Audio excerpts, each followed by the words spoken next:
And that's really what it's about, changing lives and providing opportunities for people. It makes all the difference in the world. You know, we had a program at Hopkins, and I would have 700 to 800 students at a time come in on a regular basis. If you came to Johns Hopkins, some of you probably have, and you saw all the school buses around. That was bringing in the kids and trying to encourage them in terms of what they could do. And I got involved in a lot of the programs in Baltimore with the East Baltimore Community Development, Inc., and with the community school, and with all the schools and the mayors. And, you know, that was a very important part of my life, even though I was an extraordinarily busy surgeon. And I do believe that government can play a very important role. I know some have distorted what I've said about government, but I believe government is important. And it is there, I believe, to promote life, liberty, and the pursuit of happiness. What has happened too often is that people who seemingly mean well have promoted things that do not encourage the development of innate talent in people. And hence we have generation after generation of people living in dependent situations. It's not that they're bad people. It's that this is what they've been given. This is all they know in many cases.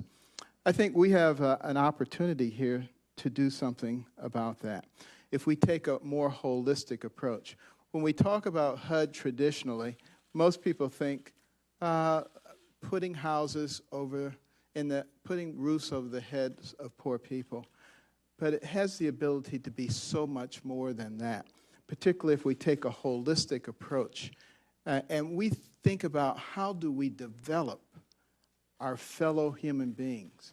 I see each individual as human capital that can be developed to become part of the engine that drives our nation, or if not developed, becomes part of the load. And we are the ones who are tasked with helping to make the difference. So I do believe that government is extraordinarily important. And one of the things that I want to do, instead of just listening to the sage people of Washington, D.C., and there are some wise people here, I want to go on a listening tour. I want to hear from the people with boots on the ground who are actually administering programs, who are benefiting from the programs. I want to see what actually works and what does not work. I want to analyze why it works and why it doesn't work. Before I go on the road to do that, I want to do that at HUD. We have people there who've been there for 10, 20, 30, even 40 years. And I don't think a lot of people listen to what they have to say. I suspect that they have garnered a tremendous amount of information. And I want to get that information from them. I want to work with them on a regular basis. Some people say, but medicine, why would you go into something like HUD? Well, I actually believe that there's a tremendous nexus, a great intersection, because good health has a lot to do with a good environment. And after working so hard on so many people and then putting them back into an environment with lead and with all kinds of inducements for asthma and other chronic diseases, that's not very, very helpful. And I'm looking forward to, the Safe and Healthy Homes program at HUD and enhancing that program very significantly. And why is all of this so important?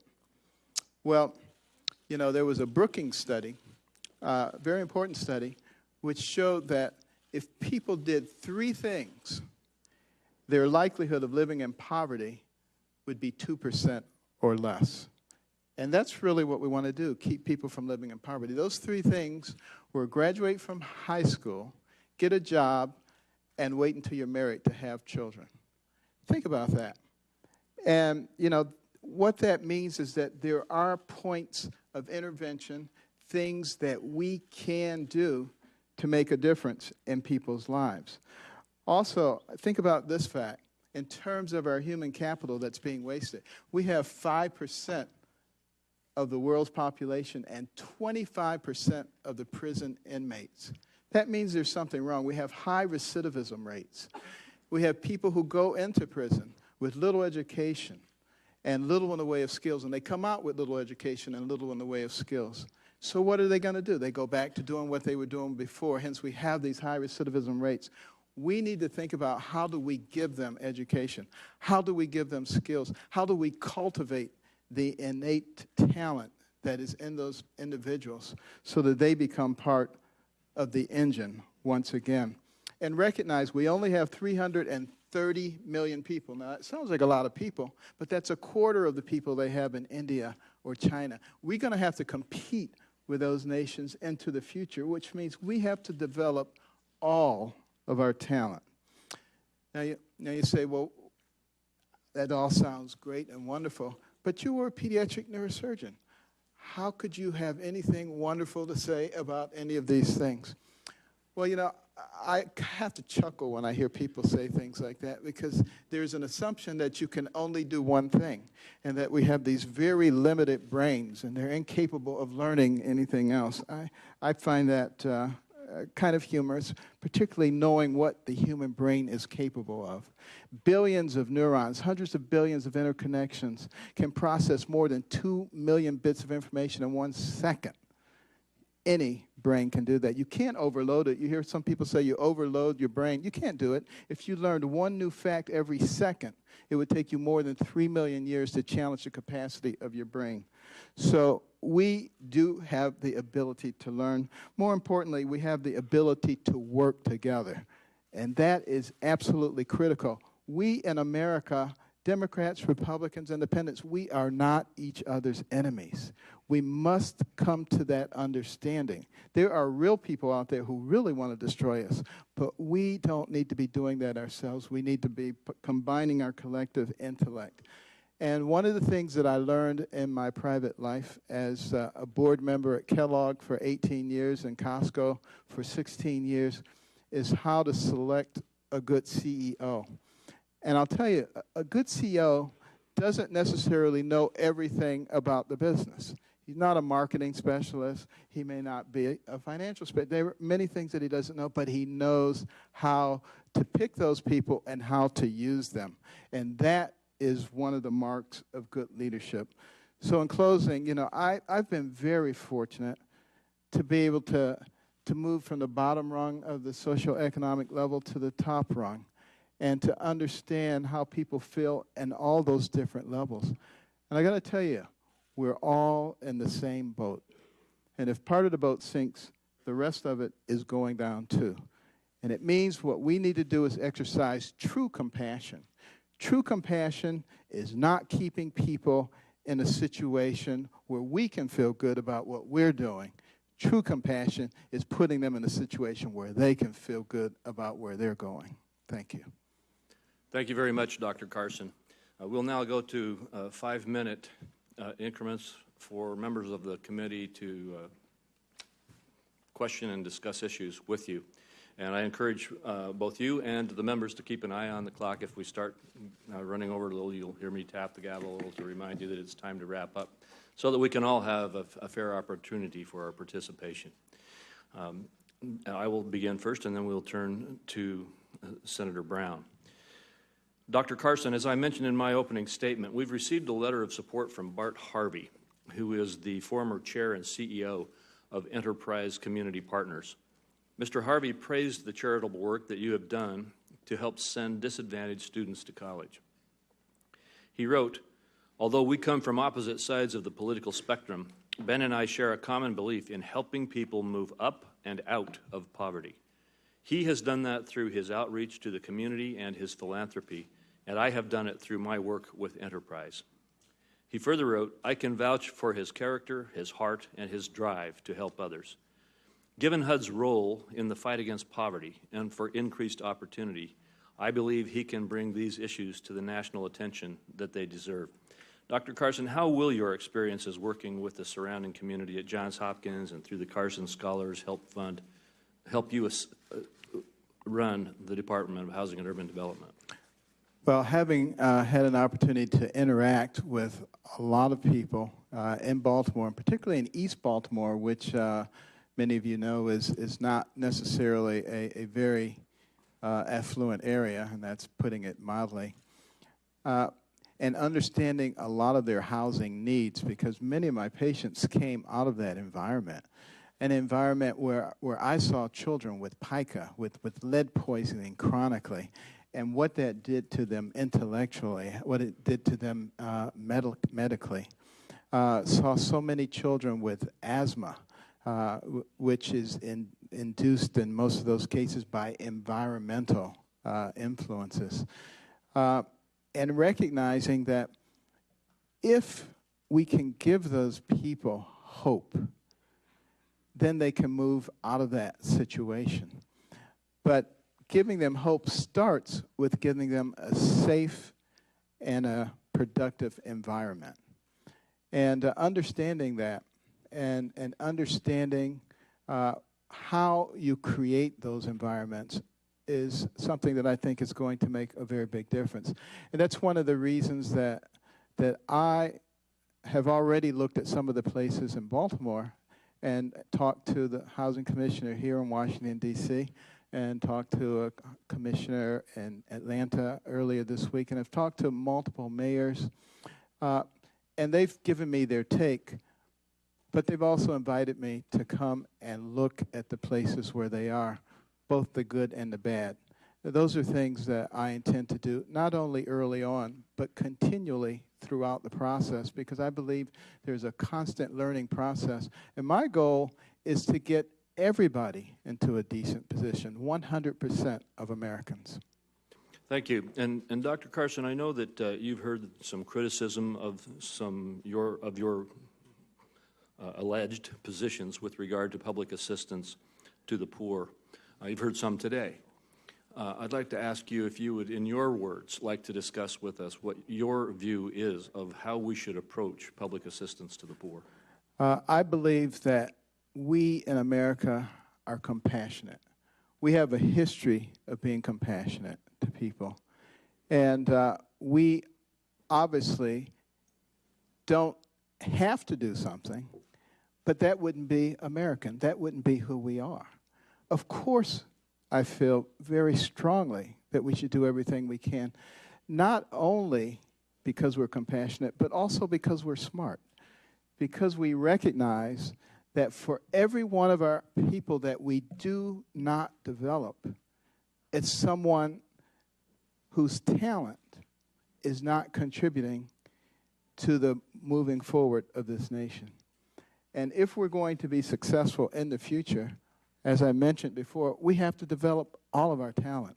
So for people to imply that I don't understand that or don't want to do anything for poor people, I believe that they perhaps are only looking at words that have been skewed and not at actions. Thank you. And we just have about 30 seconds left, so I'll ask you very quickly. You've been nominated to run the Department of Housing and Urban Development. I think everyone on the committee is familiar with your impressive life story. In your opening statement, you mentioned that you want to help run HUD to help heal America's divisiveness. Can you just elaborate on that very briefly? Yes. One of the things that has alarmed me is the fact that we are divided on the basis of income, race, gender, religion, age, just about everything. And we continue to allow the purveyors of division, to drive those wedges between us. I believe that HUD is particularly well positioned to bring some healing in this area by truly manifesting fairness toward people, by truly getting people involved with each other. I want to work to bring mentorship programs. We have a lot of very successful people who can mentor young people who are in more desperate situations and show them a different way. We have public-private partnerships, which are win-win situations. Those are the kinds of things that are extraordinarily helpful. There are some who will always say to the government, give us more money, we need more money for this program and that program. Yes, it would be wonderful if there was an unlimited pot of money, but the place where there is a lot of money is in the private sector. And what we have to concentrate on is helping the private sector to recognize that in the long run, the private sector does better when we develop all of our people. Thank you very much. Senator Brown. Thank you, Mr. Chairman. I'd like to begin by asking Nancy Consent to enter in the record letters that I've received, and our staffs can work together to make sure we're not duplicating that. You see, if you would. Without objection. Thank you. And I also wanted to announce, and I neglected my opening statement, that Senators Reed from Rhode Island and Warner from Virginia both have responsibilities as ranking members on armed services and intelligence to do hearings on confirmation hearings today, and could not join us, but wanted to be here. So I wanted to say that. Thank you for your statements. I appreciate many of the ideas and goals you expressed. Some, however, as you, I think, know by now, are inconsistent with statements you've made over the past few years. If confirmed, I think you understand you'll be held to the ideas you've expressed today, not ones necessarily you may have written or talked about in a presidential race. You testified that you want to make communities more inclusive. This seems at odds with one of the only housing policies that prior to this nomination that you have taken a public stand on, fair housing. As I mentioned, your 2015 column in the Washington Times critiqued HUD's then new rule to affirmatively further fair housing. You characterized that rule as a government-engineered attempt to legislate racial equality. You likened it to a failed socialist experiment. Please elaborate for this committee on your view of HUD's role implementing the Fair Housing Act, especially including the requirement that HUD's grantees affirmatively further fair housing. Well, thank you, Senator Brown, for that question and an opportunity to actually explain that, because it has been distorted by many people. As you probably know, that act says that we want people who are receiving HUD grants to look around and see if they find anything that looks like discrimination. And then we want them to come up with a solution on how to solve the problem. They're not responding to people saying that there's a problem. They're saying, go and look for a problem and then give us a solution. And what I believe to be the case is we have people sitting around desks in Washington, D.C., deciding on how things should be done. You know, telling mayors and commissioners and people, you need to build this place right here, and you need to put these kind of people in it. What I would encourage, I don't have any problem whatsoever with affirmative action or at least, you know, integration. I have no problem with that at all. But I do have a problem with people on high dictating it when they don't know anything about what's going on in the area. We have local HUD officials, and we have people who can assess what the problems are in their area, and working with local officials can come up with much better solutions than a one-size-fits-all cookie-cutter program from people in Washington, D.C. That's the part that sorry, Dr. Carson, with 5 minutes. Your objection is not to affirmatively further. Your objection is whether that's done from Washington or the HUD office in Columbus, Ohio. My objection is central dictation to people's lives. Let me explore further. Along those same lines, I want to hear your views on the housing rights of lesbian, gay, bisexual, transgender, and queer people. These people also face discrimination, as you know, and alarmingly high rates of youth homelessness and bullying. Your statement mentions your desire to improve the lives of all families and communities, quote, no matter their race, creed, color, or orientation. Yet you have in the past raised questions about whether LGBTQ people should enjoy the same rights as everyone else. Do you believe that HUD has a duty to take actions that promote equal access to housing opportunities for LGBTQ people? If confirmed in this position, of course, I would enforce all the laws of the land. And I believe that all Americans, regardless of any of the things that you mentioned, should be protected by the law. What I have mentioned in the past is the fact that no one gets extra rights. Extra rights means you get to redefine everything for everybody else. That, to me, doesn't seem to be very That's what democratic. we're talking about, but I'm glad to hear you say that moving forward, you will respect that. Absolutely. Last question, Mr. Chair, as time runs short. We've seen a dramatic increase in affordable housing needs in this country, as you've pointed out, Dr. Carson, in recent years. 11 million families, as I said earlier, a quarter of all renters pay more than half their income for housing, struggling to make ends meet. One thing goes wrong, a temporary layoff, hours cut back, illness, they lose their home. We talked in my office about the Matthew Desmond book, Evicted, which I hope you will read, and I know some of your staff has already. Yes. About people's lives being turned upside down when they're evicted. Their children's school district changes, they lose their possessions, they never quite catch up again, their credit, all of those things that happen when half of their income goes to housing. President, I am surprised the President-elect's urban agenda does not even mention housing, as we talked about. You had told me about your conversations with the President-elect about an urban agenda.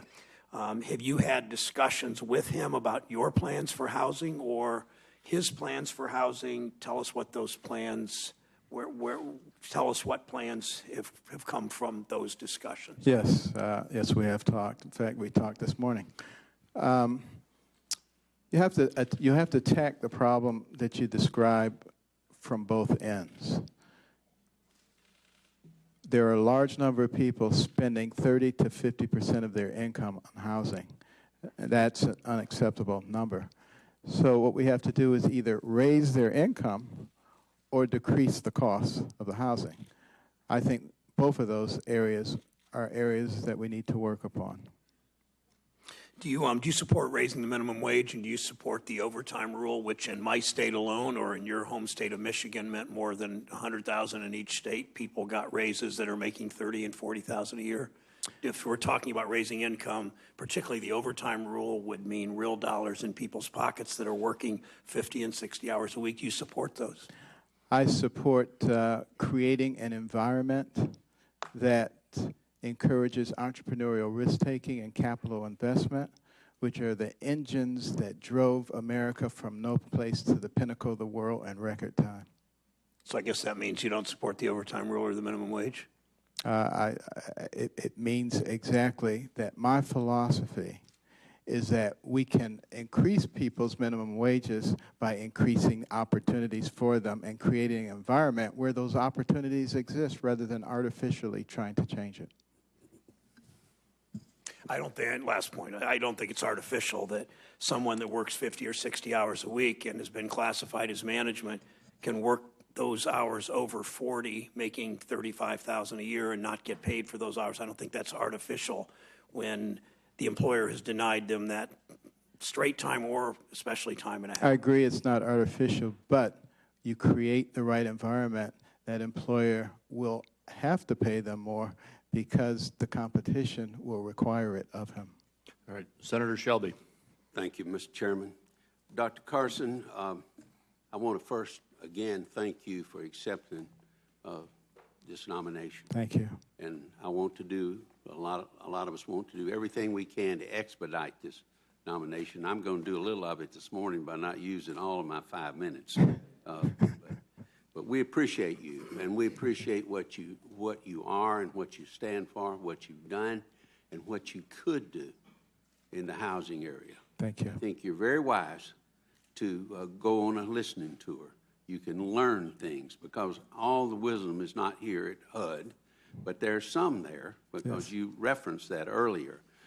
There's experience there. But housing goes to the very essence of a family and opportunities and a neighborhood and then a town or a city and a nation, as you know. We've got to do, there are a lot of broken things. I don't know all the answers. I've been on this committee, it's my 31st year, and I've seen a lot of HUD secretaries come and go. You can make a difference, and I believe you're taking that job to make a difference. Thank you. In the interest of time, and of course you're not there yet, I know that, I have 6 questions. I'm not going to read them all to you, but I'd like to get them answered not before you're confirmed, but after you're settled down. Absolutely. The question deals with FHA mortgage insurance premiums. Another deals with distress asset stabilization program. These are just topics. One deals with down payments, FHA. The other one is HUD spending, considering the national debt. The other is HUD and DOJ enforcement, dealing with fraud and everything that deals there. You'll have a big risk sharing, there's a difference between the way the VA Farrah's loan program works and FHA, which comes under you, works, and so forth. But I'd like to submit, Mr. Chairman, these questions for the record to be answered by the future HUD Secretary, but not today. In the interest of time, I'll yield back my time in the interest of getting you confirmed. Thank you. All very important issues, by the way, and I'll be very happy to answer this. Thank you, Senator Shelby. I appreciate the precedent that you have just set. Senator Menendez. I appreciate and love Senator Shelby, but I'm not going to follow his precedent. So,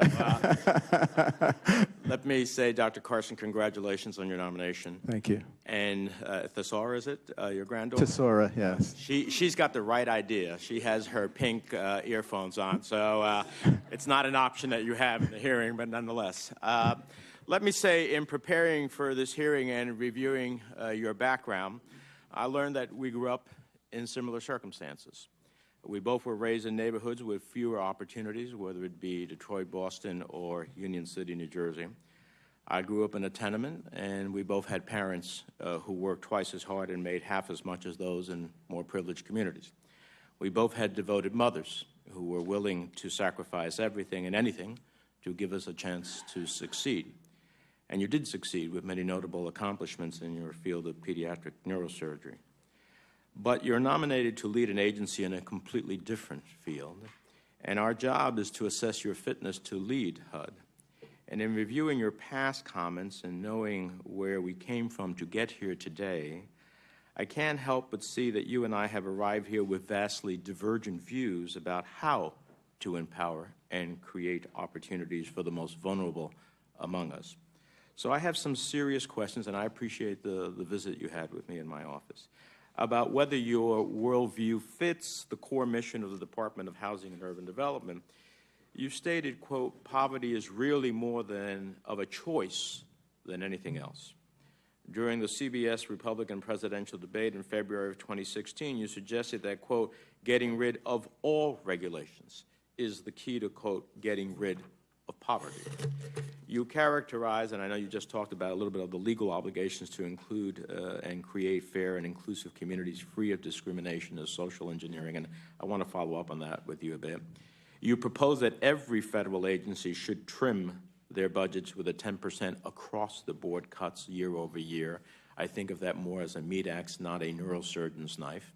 And I am concerned that it appears that you believe that some of the very programs that I have come to know as a mayor, as a state legislature, as a member of Congress, to empower, promote, and improve our communities, encourage what you call dependency.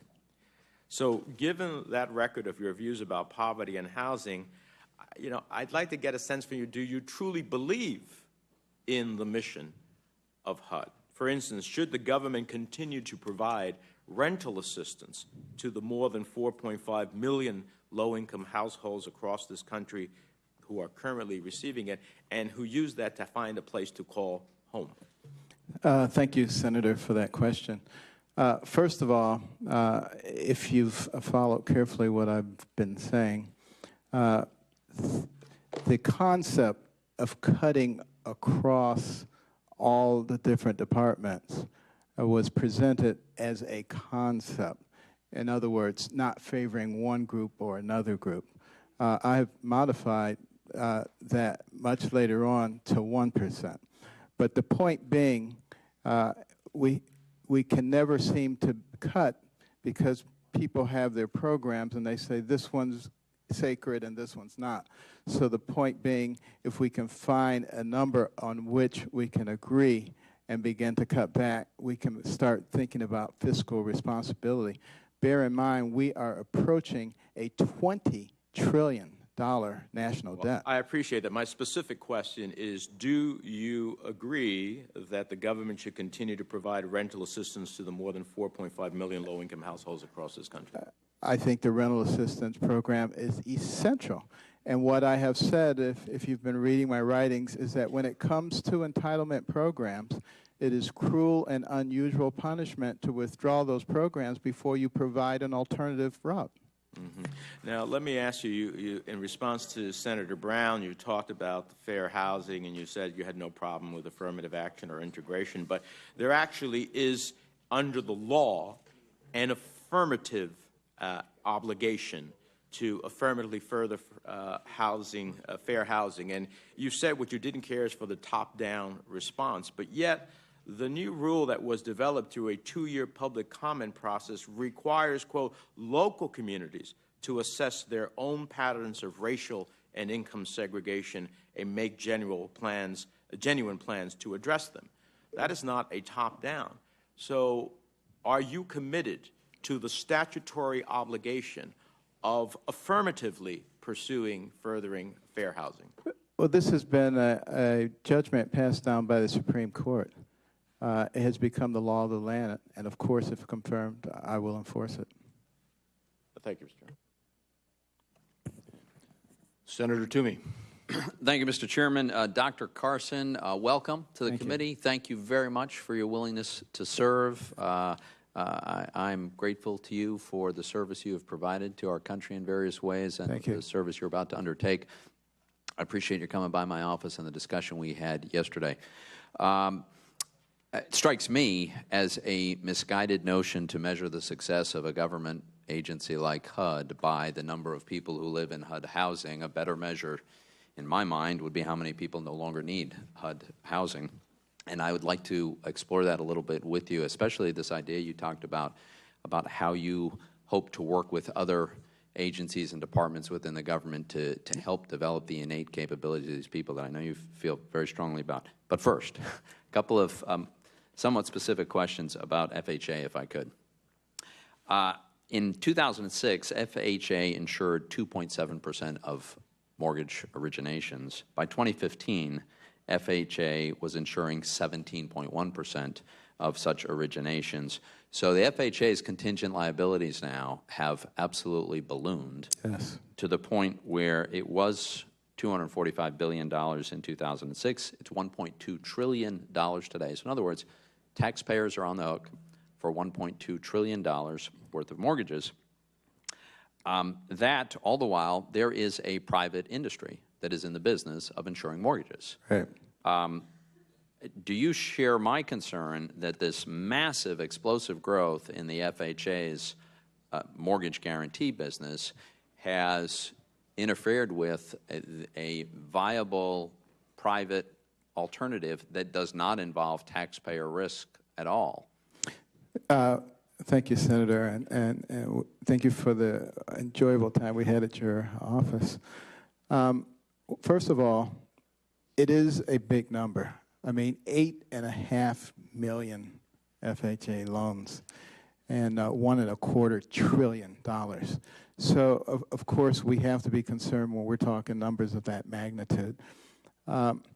We also need to make sure that we balance that against the ability of homeowners to have some security in the loans that they make. Does it have to be, one particular entity that does it? Absolutely not. But we do have to have a mechanism, a backstop, you might say, of some type. Otherwise, when someone comes in and buys up the loans, securitizes them, we're probably not going to be able to sell them, to particularly some of the entities that would buy them because they wouldn't be comfortable. So I look forward to working with you and other members of this committee to figure out how we can shrink back the liability of the taxpayer while still providing the security for the individuals who want the loans. Yeah, well, I appreciate that, and I look forward to working with you on that. I do believe there is a very vibrant and capable private mortgage insurance industry that wishes to provide that service is able to do so and does so at no taxpayer risk. I would also I know you're aware of this, Dr. Carson, but it was just this week that Secretary Castro announced a 25 basis point reduction in FHA's mortgage insurance premium. This was surprising to me for several reasons. One, the capital ratio that is the statutory requirement minimum is 2%. It's only at 2.32. This strikes me as very little buffer above the minimum, and after all, as recently as 2013, the FHA needed a bailout. So I wonder, first of all, did Secretary Castro or his folks reach out to you or, to your knowledge, anyone else in the Trump organization, since you would be responsible, assuming you're confirmed, for implementing this change, which is about to go into effect? Well, no, they did not. I, too, was surprised to see something of this nature done on the way out the door, which, of course, has a profound effect. We're talking, $2 to $3 billion this year, $5 billion next year. That's not chump change.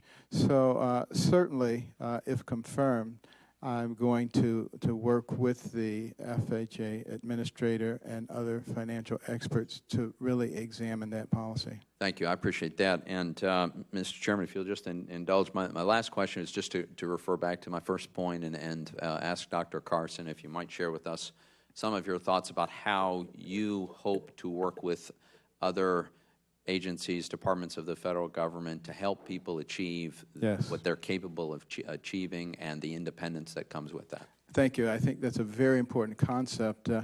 As some of you may remember, when Jack Kemp was the Secretary of HUD, he started an intergovernmental interagency program against homelessness. And it really was quite effective and very important. What I would be thinking about, if we're going to develop the whole person, is not just putting a roof over their head, but making sure that they have access to an excellent education, and their children do. That means working with the Department of Education. It means working with the Department of Labor in terms of helping to train people, not just to be people who stand out on the corner and hold a sign and basic laborers, but apprenticeship programs, because there are a lot of shovel-ready jobs, but not so many people to handle the shovels. We need cement workers and welders and brick workers and a number of people, and those skills have been vanishing from our society. This is an excellent opportunity to bring them back. Not only does it give the person an immediate job, but it provides them with a mechanism to climb the ladders of opportunity in our society and gives them stability beyond what we in the government would be facilitating, and that should be our goal. And several other areas. Transportation is absolutely crucial. I think we even need to be working with the Justice Department because there are some inequities there that are keeping us from developing talent that can contribute to the strength of our nation. Thank you very much, Dr. Carson. Thank you, Mr. Chairman. Senator Warren. Thank you, Mr. Chairman, and congratulations on your new role as chair of this committee. I'm looking forward to working with you, as well as with 6 new members of our committee. And Dr. Carson, thank you for being here. Thank you. Before we get into some of the questions that I raised in my letter to you earlier this week, I just want to get an answer to, I think, a simple yes or no question. If you are confirmed to lead HUD, you'll be responsible for issuing billions of dollars in grants and loans to help develop housing and provide a lot of housing-related services. Now, housing development is an area in which President-elect Trump and his family have significant business interests. Can you assure me that not a single taxpayer dollar that you give out will financially benefit the president-elect or his family? Well, Senator, I was worried that you wouldn't get back. Thank you for coming back. I'm back. I can assure you that the things that I do are driven by a sense of morals and values. And therefore, I will absolutely not play favorites for anyone. Dr. Carson, let me stop right there. I'm actually trying to ask a more pointed question, and it's not about your good faith. That's not my concern. My concern is whether or not, among the billions of dollars that you will be responsible for handing out in grants and loans, can you just assure us that not $1 will go to benefit either the president-elect or his family? It will not be my intention to do anything to benefit any American. I understand that. It's for all Americans, But everything that we do. Do I take that to mean that you may manage programs that will significantly benefit the president-elect? You can take it to mean that I will manage things in a way that benefits the American people. That is going to be the goal. To the best you understand that. If there happens to be an extraordinarily good program that's working for millions of people, and it turns out that someone that you're targeting is going to gain, $10 from it, am I going to say, no, the rest of you Americans can't have it? I think logic and common sense probably would be the best way. Yeah, although we do have a problem here, and I appreciate your good faith in this, and I do, Dr. Carson. The problem is that you can't assure us that HUD money, not of $10 varieties, but of multi-million-dollar varieties, will not end up in the president-elect's pockets. And the reason you can't assure us of that is because the president-elect is hiding his family's business interests from you, from me, from the rest of America. And this just highlights the absurdity and the danger of the president-elect's refusal to put his assets in a true blind trust. He knows, the president-elect knows, what will benefit him and his family financially, but the public doesn't, which means he can divert taxpayer money into his own pockets without anyone knowing about it. The only way that the American people can know that the president is working in their best interests and not in his own is if he divests and puts his assets in a true blind trust. Transferring his holdings to his children does nothing, as the head of the Nonpartisan Ethics Committee said just last night. Since the president-elect refuses to address this voluntarily, we need to pass the Presidential Conflicts of Interest Act that I introduced with more than 20 of my colleagues, which would require him to do so. So, with the time I have left, I just want to follow up very quickly on a letter that I sent to you earlier this week and that we talked about in my office. And I appreciated that. Good. And I appreciated it too. As you know, more than 7 million children rely on HUD for housing. 7 million people. Many of them are children, veterans, people with disabilities. For many of these people, HUD is the difference between a stable home and life out on the streets. But one major problem that we talked about is lead exposure. And according to the most recent HUD study, 62,000 public housing units, nearly 6% of our total public housing stock, are in need of lead abatement. You are a highly accomplished doctor. We spoke at length about the implications of lead and lead poisoning on our children. Can I just ask you to commit today that you will make sure that HUD resources are dedicated to dramatically reducing the number of public housing units where lead is a problem? Well, I can assure you that I will very much be working with you on that. 310,000 cases right now of children, each of which cost us enormous amounts of money. I don't think people even calculate that into that when we're talking about it. So yes, I will be very vigorous in that area. I very much appreciate it. This is a particular problem for us in the Northeast. It is a particular problem in Boston where our housing stock is old. Right.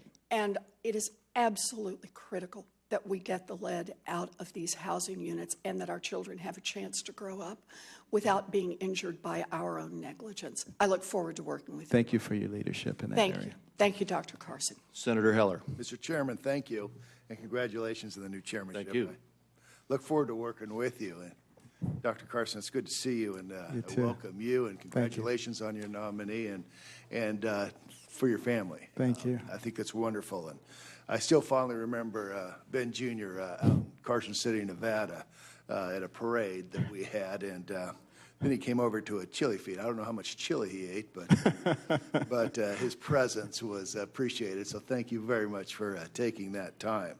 I want to reiterate something that I said in our conversation in my office, and that is if you are the designated survivor, would you call my office and let me know? Absolutely. I got a couple of questions for you, and I think it's just, actually I got a lot of questions for you, but a couple of basic questions that I think every HUD secretary should be asked. And question number one is, do you believe that everybody should own a home? I believe that everybody should have an opportunity to own a home.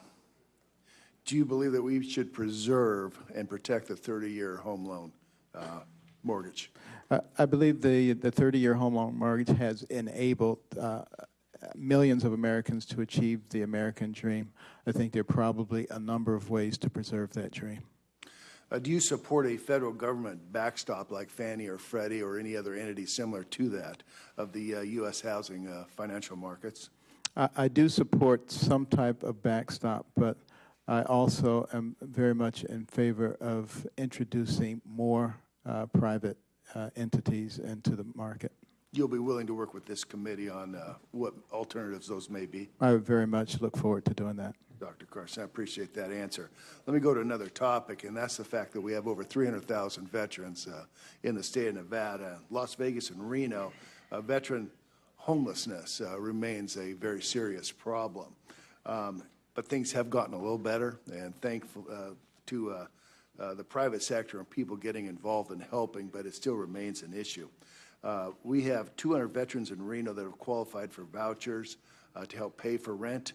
There's still about 50 vouchers available. My question is, how will you continue to help the homeless veteran? And how will HUD better coordinate the efforts with the VA, nonprofits, and community organization to help these veterans that are in need? Well, you know, people who go out and risk life and limb for us are people that should never want for any basic thing. We should be willing to do it. You know, the VASH program, Veterans Affairs Supportive Housing Program, has been very successful in reducing homelessness, but we still have a lot more to go. And I think this is another area where we must take a holistic viewpoint. And what I've advocated is that when a person joins the military, they be associated with a support group at that time. That support group follows them through their entire military career, particularly when they're in combat and after they are discharged. That way you discover early on what problems are occurring and are able to intervene at that point, which is considerably cheaper than waiting until we see the results of post-traumatic stress disorder. Thank you, Dr. Carson. A statistic that's unfortunate in the state of Nevada is that 17% of Las Vegas area homeowners with mortgages are underwater. What would you and HUD do to help Nevada homeowners that owe more on their mortgage than what their home is worth? Well, as you know, we do have some programs targeted at such individuals if they qualify. But one of the things that I believe is essential is that we begin to, you know, like the RASPA program, giving people the appropriate information before they actually get into mortgage trouble. I believe that one of the things that we could do at HUD is have a teaching mechanism. And it can be done on several different levels, at a very elementary level, at a moderate, and at a more sophisticated level, so that people do not wind up in those situations. But the ones who are there already, I think there's a possibility of working with members of the private sector, and I think it's an area that we've neglected quite substantially. There are faith groups and there are business groups who are very magnanimous and willing to help, and I'm going to be working hard on developing those opportunities for them, because in many cases the reason they haven't gotten involved is because there's a lack of trust. And if we can create that trust, there's an enormous amount of goodwill. I don't think we have to continue to come to the government for everything. Dr. Carson, my time has run out, but thank you very much for your time. And Thank you. PJ, I look forward to seeing you at the next chili feed. Thank you, and congratulations. Thank you. Thank you. Senator Donnelly. Thank you, Mr. Chairman, and congratulations on your chairmanship. I look forward to working with you. Dr. Carson, congratulations on being here today. Thank you. To your son, I'd like to welcome you to a chili event in Indiana anytime. Well,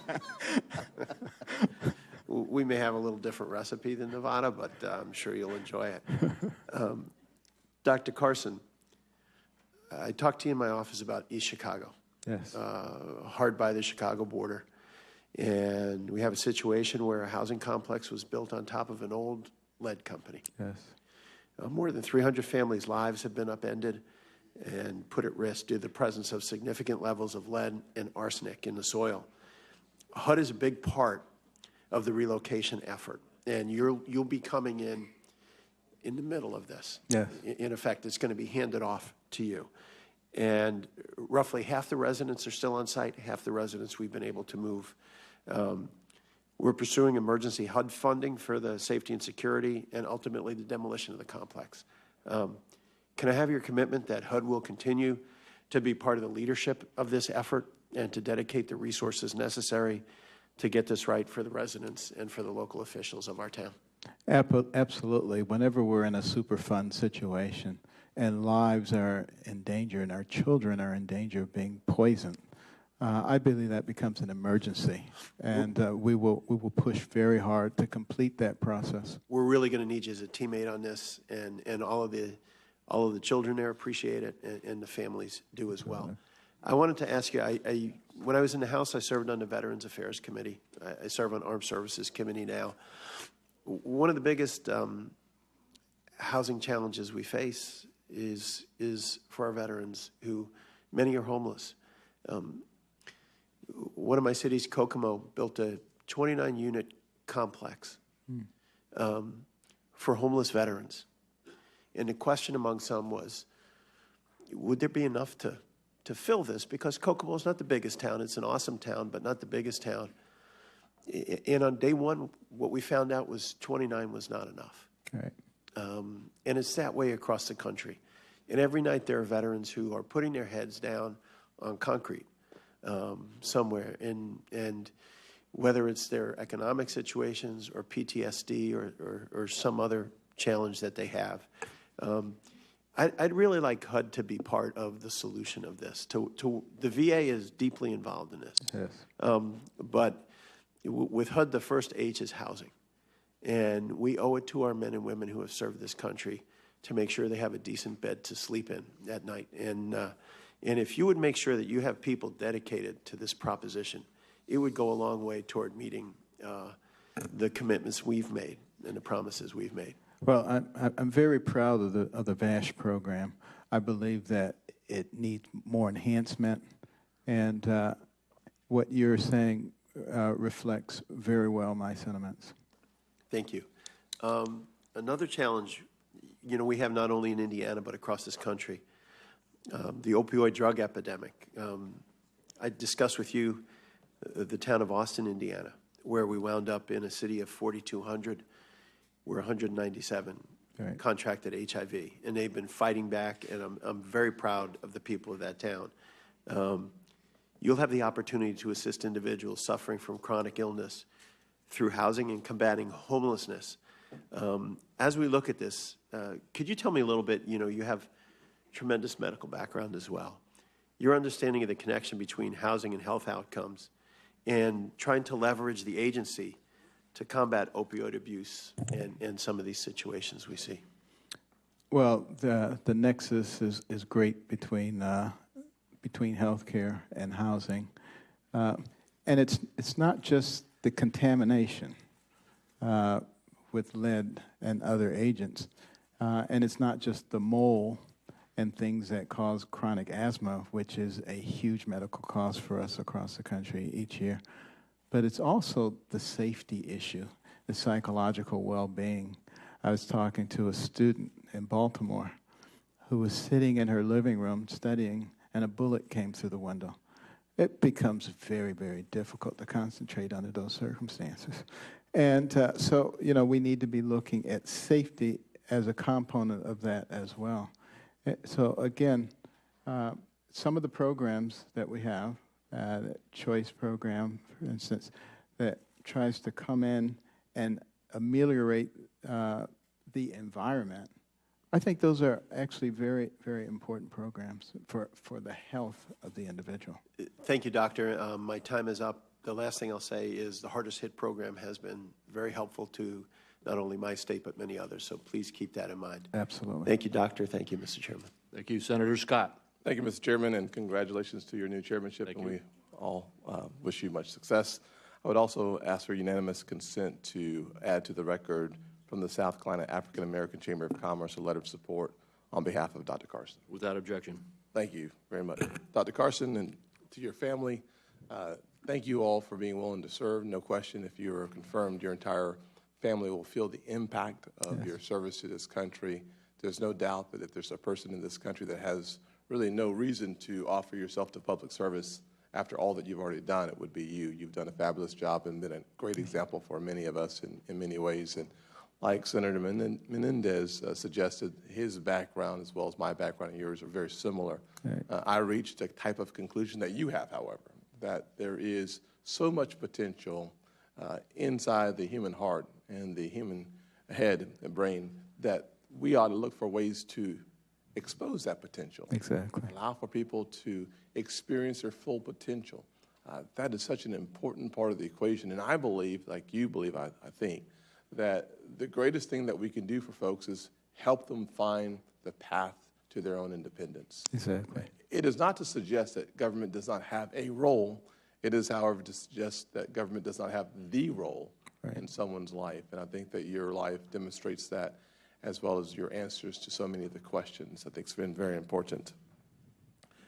I also want to thank you for your desire to do a listening tour.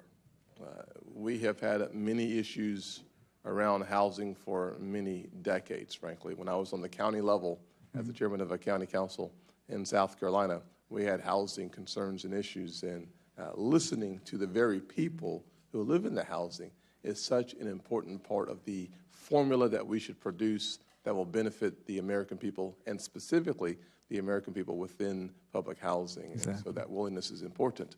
I wish that the outgoing administration had the same objective of listening.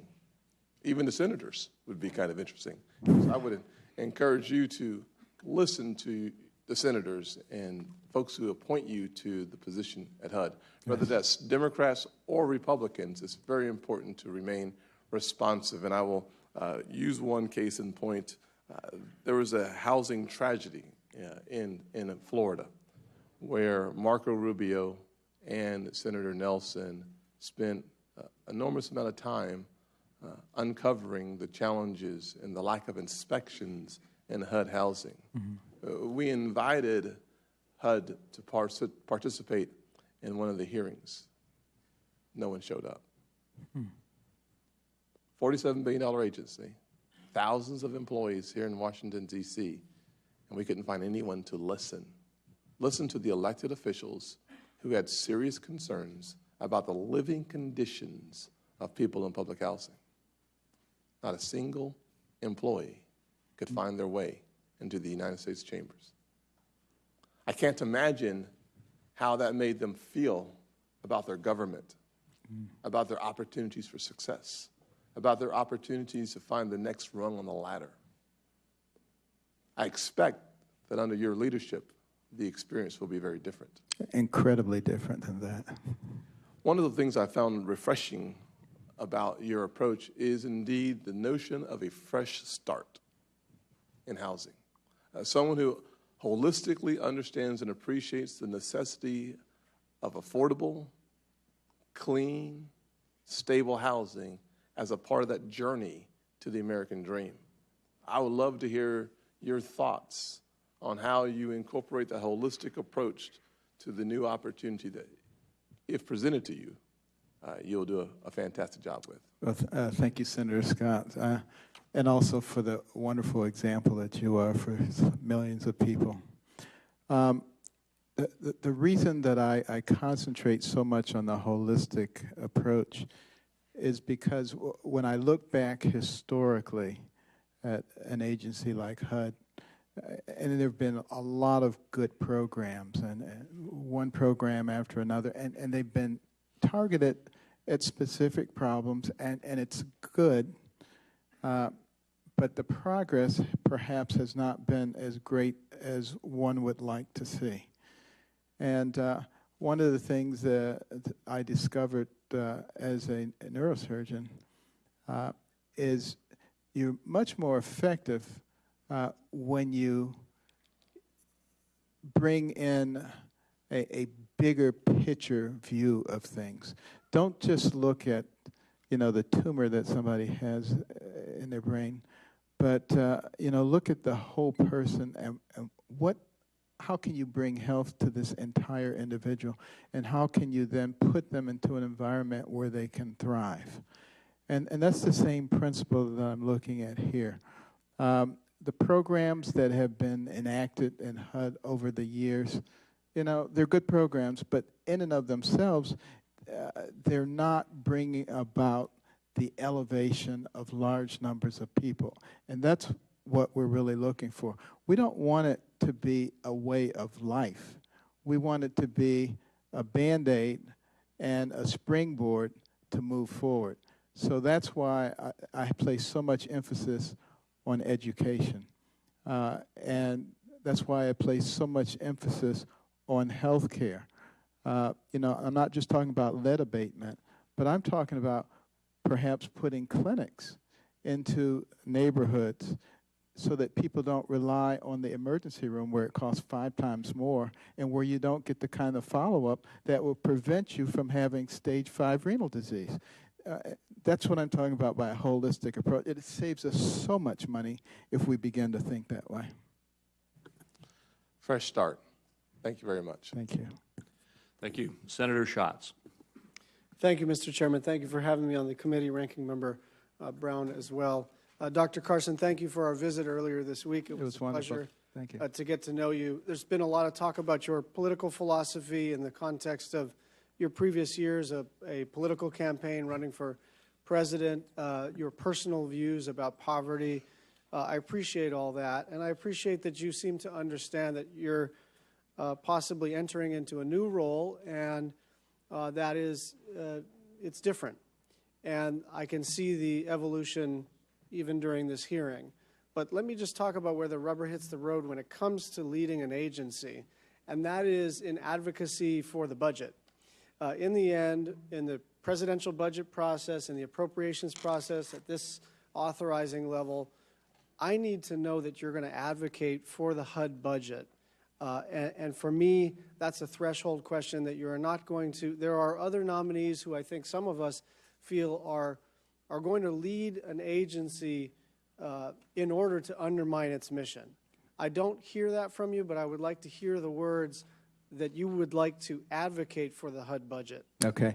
Not only do I want to advocate for the HUD budget, but, in the process of doing a listening tour and talking to the people who are there already, I want to put together a world-class plan on housing in this country. And then I want to come to you with that world-class plan. And I want to convince you all that this is what we need to do. I don't know what that number is going to be, quite frankly. It might be more, it might be less. But it will be what is required to accomplish what we need to do. Thank you. Following up on a couple of questions around rental assistance, you and I talked about the kind of perception among most people, and it's actually left, right, and center, that in some instances public housing can feel like a trap.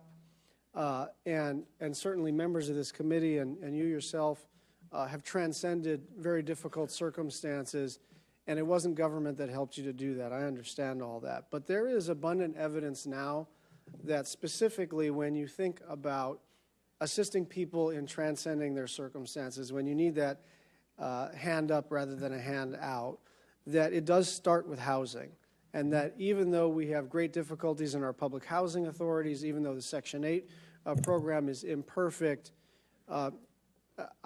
there is now HUD data that demonstrates that families that get rental assistance do better than families that don't. And I'm not talking about doing better during that period of time. I'm talking about in terms of moving up the economic ladder, that actually if you square away someone's housing situation, that's the best way to situate them so they can deal with their health, their education, and whatever family problems they may need to contend with. Yes. I'd like your thoughts in that area. Well, my thought is that, as I mentioned before, the things that we have been doing and the programs, they're life-saving. They're a safety net. Do I think we can do better? Absolutely. And do I think we should be spending a little more time and effort concentrating on developing the potential of our people? And the answer to that is yes, particularly in light of the fact that we have so many fewer people than some of our competitors, and it's going to be absolutely essential that we do that. One final question. I used to run a social service agency in Honolulu, and one of the things that we came to understand before the vernacular was established was that especially somebody who has a co-occurring substance abuse problem or who is contending with mental health challenges or has employment issues, that they have no fighting chance to contend with any of those issues unless you deal with their housing. And for many not-for-profit organizations that provide services or even provide housing, in some instances it's actually a prerequisite to get sober, to get clean, to have all your behaviors squared away in order to receive the housing assistance. Right. HUD and others have figured out that as attractive as that may be for the service provider and as sort of neat as that logic appears to be, the truth is it just doesn't work. And that's why Salt Lake City and many other states have adopted, and eventually HUD adopted, this idea of housing first. Right. I'd like your thoughts on housing first, and I'd like your assurance that you're certainly going to look at everything with new eyes, but that you appreciate the basic premise, which is that unless you put a roof over somebody's head, they're not going to be able to move up that economic ladder. Well, you know, the Housing First program is certainly one of the ones that I want to study and look at the data. You know, I know of one individual who was chronically homeless and having a very difficult time with substance abuse, who through that program not only became employed, but was able to purchase their own home. So, you know, there's some tremendous success stories there. And again, these are our political capital. So those are programs that we will study carefully, see what we can derive from those and how we can take those lessons and multiply them across the nation. Thank you. Thank you, Senator Schatz. Senator Rounds is next, but without objection, I'm going to allow Senator Corker to, because he's got some multiple conflicts here, to take a few moments. Very briefly, Thank you. I want to thank you for coming by the office. I look forward to working with you as you ascend to this very important position. I would not be in the United States Senate had it not been for efforts as a young businessman leading a nonprofit to help people have decent, fit, and affordable housing. This is an outstanding committee, have outstanding leadership. You're going to enjoy working with everyone here, and I look forward to helping you in any way I can. Thank you. Thank you. Thank you, Senator. And Senator Rounds. Thank you, Mr. Chairman. You know, we only get 5 minutes in which we're supposed to supposedly interrogate you. And I can tell you that after our first meeting, I shared with a number of people how much I enjoyed just the discussion, your interest, and your desire to actually be actively involved. And I got to thinking back that I think there was some concern that you're not a housing expert and that you don't have a background in construction and so forth. And yet I got to thinking, it seems to me that probably running this department is not really brain surgery. And then if you can handle that, you most certainly have the capabilities to step in and to look at this with fresh eyes. Thank you.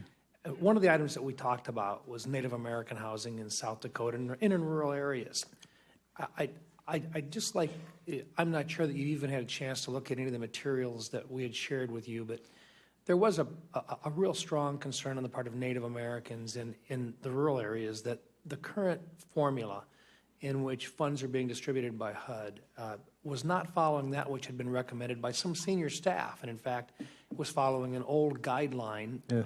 And I'm not going to ask you to make commitments, but would you please look at and just agree that you'll give it fair consideration, that we find a fairer way to make sure that these folks that literally have homes that it's all they've got, and in some cases that might be a $5,000 valued home, that there be a way that we get these folks the resources they need so they get a chance at housing as well. Well, thank you for advocating for them. I mean, this is a situation that has weighed heavily on my mind as I've learned more and more about it.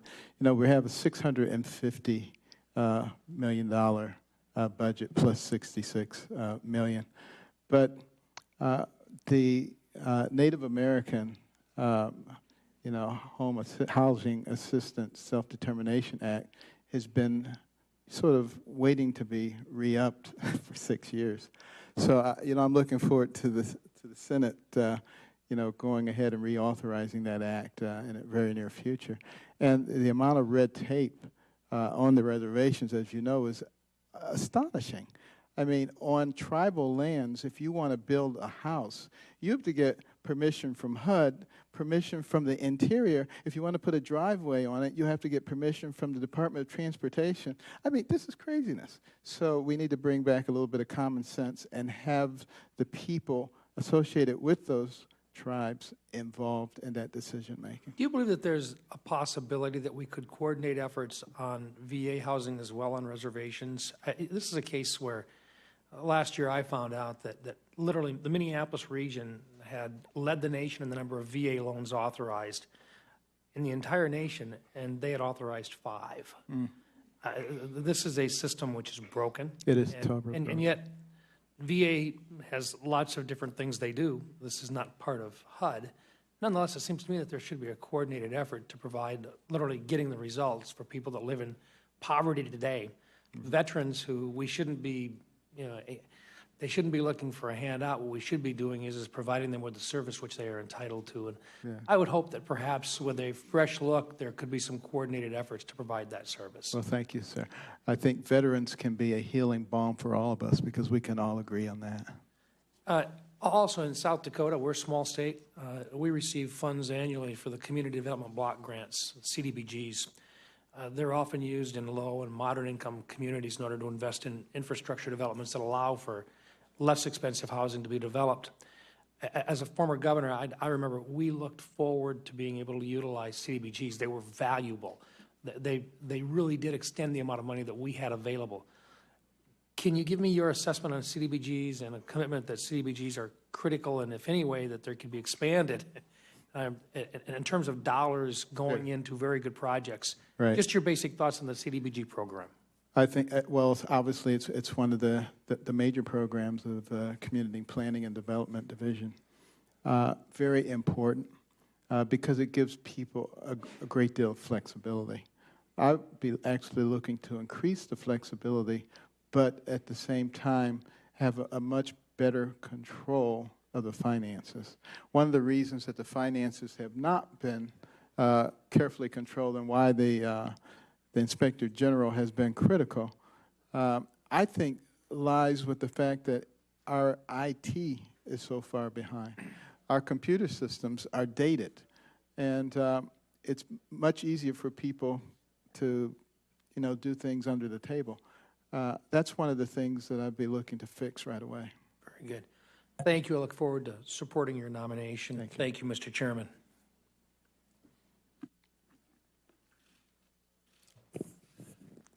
Senator Van Hollen.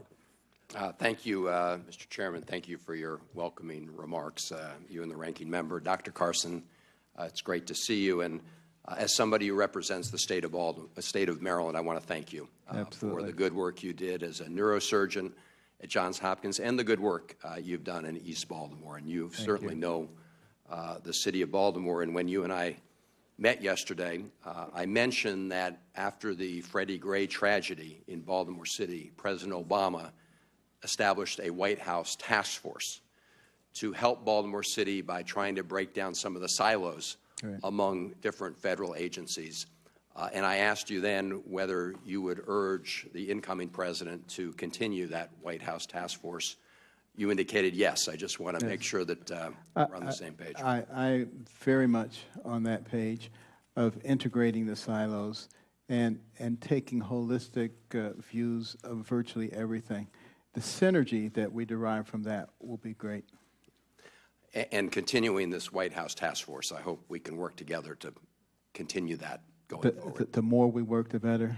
Together, the better. Let me, and Freddie Gray actually brings up the issue that there's been some discussion about of lead paint poisoning, because there was significant evidence that he'd been a victim of lead paint poisoning. So I'm encouraged by your remarks. I would only say that there's been a lot of talk, and you made remarks about regulations hindering progress in certain ways. I can tell you in the state of Maryland, we had a lot of absentee landlords who were fighting our efforts to put in place regulations to stop lead paint poisoning. So I assume that those kind of regulations are good regulations. Absolutely. Would you agree with that? All right. I'm just a little weary of over-regulating, as were the founders of this country. I think we all are. There's a regulation that is not serving its purpose.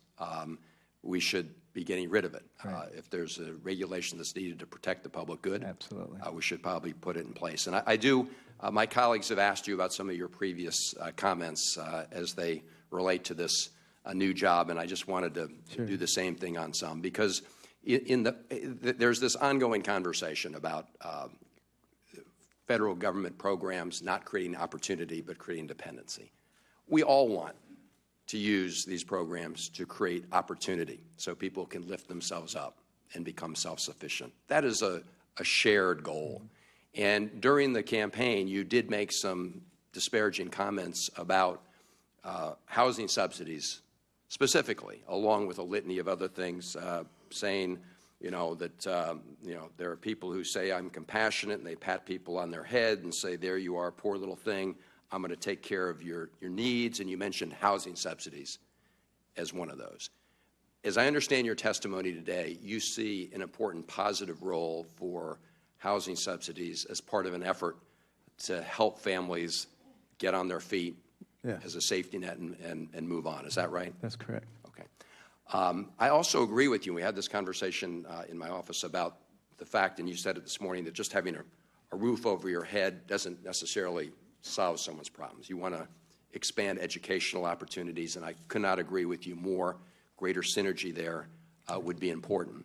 I do want to also note, though, that many of those housing subsidies go to families who don't have children. In fact, if you look at the rental assistance figures, more than 4.5 million low-income households receive them, half of which are headed by seniors or persons with disabilities. Right. And for those individuals, the wraparound help they need to be self-sufficient relates many times to health care. Now, during the campaign, the incoming president tweeted, Ben Carson wants to abolish Medicare. I want to save it and Social Security. That was October 25th, 2015, 5:20 p.m. You've also have indicated you want to get rid of Medicaid, which is an important health safety net for so many people. So given your earlier comments about the importance of wraparound supports, the roof not being enough by itself, and the fact that so many millions of people who receive rental subsidies are seniors or people with disabilities, are you going to advocate within the government abolishing Medicare and Medicaid? No, you have to go back and understand the context of replacing that with something else. Obviously, if you're not going to replace it, you're not going to get rid of major safety nets. Right. If I recall, you were going to replace both those programs with health savings accounts. I just want to say, Dr. Carson, no, I'm quoting the incoming president with respect to your position. Yeah, but he was the incoming president who was running against me. Remember that. All right. I just want the record to show the doctor, you said he distorted your position, not me. All right? Okay. Senator Tillis. Thank you, Mr. Chair, and thanks to you and the ranking member. I'm looking forward to serving on this committee. Dr. Carson, welcome to your sons, their beautiful families, and especially to your wife. Gosh, I don't know where to start, but I do want to thank you for the amount of time that you spent in my office. I thought it was interesting that at least one person spent close to 4 minutes and 30 seconds talking to you about the hypothetical of the incoming administration potentially benefiting their business or the family members. That seems absurd to me, but you know what I like most about the answer to your question? You would not get pinned down to a yes or no answer. You said what matters most is the benefit to the people that we're trying to serve. That, my friend, tells me that you're a very honest person.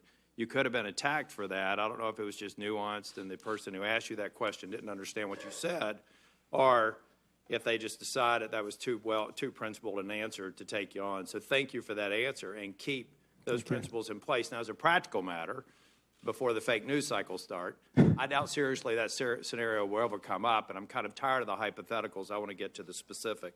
Thank you. We're in a situation. I was Speaker of the House in North Carolina, and I was criticized for the means, but not the ends, for a number of things that you're going to have to do too. I'll give you an example of a state-administered government assistance program. It's called unemployment reform. I'm the only Speaker of the House in the nation that ratified a bill that did not extend long-term unemployment benefits. At the time, we were fourth highest unemployment in the nation. Over 5 quarters, we dropped from 10.4% to 6.4% to the national average, while all the other states that didn't take that action remain the same place. What is the best possible thing we can do for somebody who's on government assistance? Get them off of it. Get them a job. Absolutely. So what we're here to talk about is not the ends. I think we all agree. We want people to have housing. We want every child that grows up to be able to realize the American dream. Right. This has to do with the means. And in my opinion, the means over the past couple of decades have failed. It's been a bipartisan failure, more recently with Democratic leadership, but before that, Republican leadership. Now, when you go into housing and urban development, can I get your commitment that you're going to look at every program and determine which ones are actually providing the benefit to that next Ben Carson who may come up with his mom and be a neurosurgeon, and eliminate every single obstacle in the way? You can absolutely get my guarantee on that. Do you think there are any sacred cows in HUD that stand in the way of that outcome? I've been studying it carefully, and I haven't seen one yet. Do you think that to a certain extent over the years we've gone from providing housing to providing warehousing for an unacceptable number of people who are supported through the federal government? Well, the key to your question there was the word unacceptable, yeah. And yes, absolutely. And do you believe that HUD and the other agencies have creeped their scope over time, and that you could be someone who may actually say that HUD needs to be smaller or some other organization needs to be smaller so that the people best positioned to provide the safety net, the agency best positioned to provide the safety net, can do it, and you can complement in some points and take the lead in others? I believe we need to be much more efficient. And that efficiency involves being able to work together and stop duplicating services, and that's why I'm very interested in working across the silos. Do you believe that things that we can do to improve education outcomes, to potentially, and in my case, hopefully, move forward with criminal justice reform, getting nonviolent offenders into rehabilitated settings, and reducing recidivism will make your job easier? It will make all of our jobs easier, absolutely. Do you believe that the role that social services outside of education that serve communities, at-risk communities, do you think that we should have all agencies create these duplicative operations? Or if I've got an at-risk school system, do you think the Department of Education should grow to serve that need, or that we need to do a better job of using the various agencies whose primary goal is to serve that segment of the community.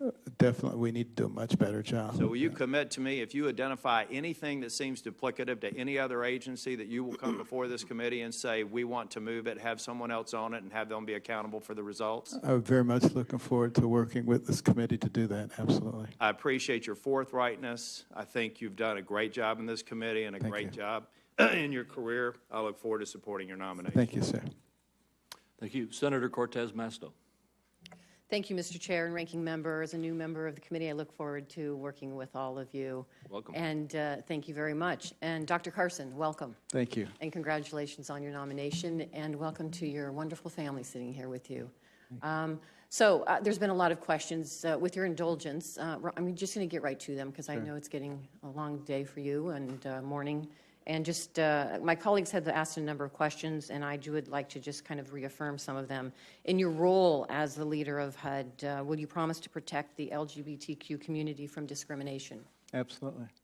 And as we know, there's a long and well-documented history of patterns and policies of segregation of minorities in our neighborhoods. Would you continue to aggressively enforce the FHA, which is dedicated to ensuring access to our country's housing is free of discrimination, including expeditiously and thoroughly investigating race and national origin complaints, ensuring fair mortgage lending for homeowners, and carrying out strategies to end homelessness? I think the Fair Housing Amendment in 1968 was one of the best pieces of legislation we've had. It was modified in 1988. LBJ said no one could possibly question this. I agree with him. Good. So you would continue to enforce it aggressively? Absolutely. Including the new HUD rule that requires local communities to assess their own patterns of racial and income segregation and make genuine plans to address them? I will be working with the local HUD officials and the communities to make sure that fairness is carried out. Okay. I appreciate you taking the time to come to my office and sit with me. And in that meeting, you made a number of statements like you have this morning on your vision for HUD and how the department would or would not intervene in individuals' lives. Specifically, you said that we don't want year after year people vegetating in public housing.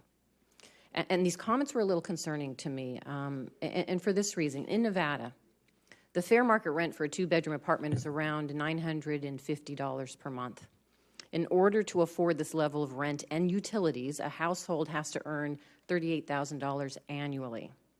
Nevada, a minimum wage worker earns an hourly wage of $7.25 or $8.25 if their insurance isn't being paid for, which is about $15,000 annually. In order to just cover that two-bedroom rent apartment, that individual making minimum wage would have to work 88 hours per week, which, as you can see, doesn't leave much time for not only a funding for education or much other opportunities to further themselves other than just putting a roof over the head for them and their families. That doesn't sound like to me somebody who's vegetating in public housing. You also mentioned to one of my colleagues that you believe that additional housing funding, rental assistance is essential. But when we talked, you said there were limits. And do you believe that low-income Americans should have a limit to public assistance? And can you further define that for me? Well, what I'm saying is that we have to be cognizant of our fiscal responsibilities as well as our social responsibilities. Would we love to put every single person in a beautiful unit forever? Absolutely. That would be ideal. But we don't necessarily have the necessary funding. But the other thing that I emphasize is that safety net programs are important. I would never, advocate abolishing them without having an alternative route for people to follow. So how would you help somebody find that alternative if all they're doing is working and coming home and working and that's all they can afford? How would you help them other than giving them a time limit in that public housing and then they have to leave? Well, there's a much bigger picture issue here, and that is fixing our economy and working very hard to create the right kind of atmosphere. When that happens, people have a lot more options in terms of their jobs, and people have to raise their salaries. Okay. And then Nevada was hardest hit. We were ground zero for the foreclosure crisis. As the Attorney General of the state, one of my biggest partners was your agency. Aggressively, we worked together to bring relief to homeowners there, including what you talked about, financial relief, but also financial literacy and education. Right. Through that, I created the Home Again program, and it still is in existence in the state of Nevada to provide financial literacy and help to homeowners for the first-time home buyers, for individuals who want to get back into their homes. Is that a program that you see that you can continue to support and would look to help support in the state of Nevada? I will certainly study that program carefully and work with you to make sure that the goals of that program are carried forward. Thank you. I appreciate your questions today, or excuse me, the answers to your questions today. Thank you very much. Okay. Thank you, Senator Kennedy.